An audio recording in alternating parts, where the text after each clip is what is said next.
இந்த new born baby மதர்ஸ்க்கு தான் தெரியும் இந்த கஷ்டம். திடீர்னு எதுக்கு தான் அழுதுகனே தெரிய மாட்டேங்குது. நம்மளா ரிசர்ச் எல்லாம் பண்ணி ஒருவேளை வயிறு வலிக்குமோ இல்ல எறும்பு கடிச்சிருக்குமோ அப்படின்னு நம்மளா யூகிச்சு கிரைப் வாட்டர் கொடுக்கறது அப்படி இப்படின்னு என்னென்னவோ பண்ணிட்டு இருப்போம். இந்த ஒரு ஹோம் ரெமெடி ஃபாலோ பண்ணுங்க.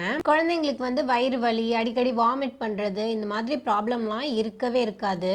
2 வெத்தலை எடுத்து நல்லா அலசிட்டு காம்பு கிள்ளிட்டு அதை அப்படியே கசக்கி சாறு எடுத்துக்கோங்க.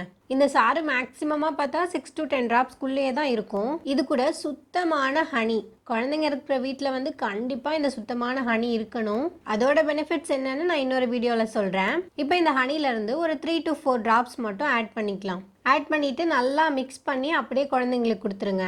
இது குழந்தைங்களுக்கு நீங்கள் 16 நாள்ல இருந்தே கொடுக்கலாம். இந்த குழந்தைங்க பால் குடிச்சிட்டு அடிக்கடி பால் எடுத்துகிட்டே இருப்பாங்க, அடிக்கடி வயிறு வலியில் அழுவாங்க இல்லையா, அந்த மாதிரி பிரச்சனைகளே இருக்காது இது ரெகுலரா கொடுக்கும்போது. அதே மாதிரி சளி இருமல்லாம் வரவே வராது. நியூ பார்ன் பேபிஸ்க்கு மட்டும்தான் கொடுக்கணும்னு இல்லை, குழந்தைங்க வளரவும் இதை நம்ம ரெகுலரா ஃபாலோ பண்ணிட்டு வரலாம். ட்ரை பண்ணி பாருங்க.